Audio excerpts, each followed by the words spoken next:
Hey guys, in this video I'm going to use this paper tape to create a beautiful eye look. So first of all, cut the tape into two parts, then apply it on your outer V area, then conceal your eyes. After that, blend it with the help of a concealer brush. Then I am using this pencil brush and choosing the moon dust color for my crease area.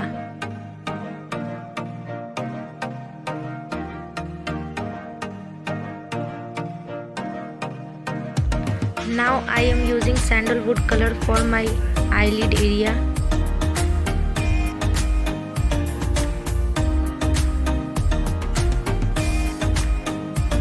After that I am using 24K color to highlight my eyelid area.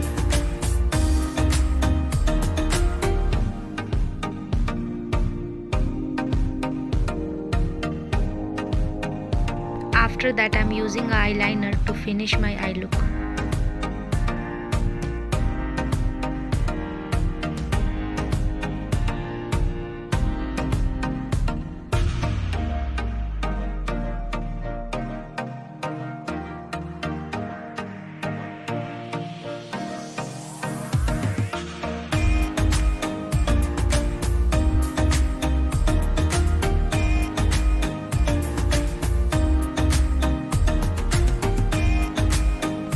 If you like my video, don't forget to subscribe, like, comment and share. Thank you.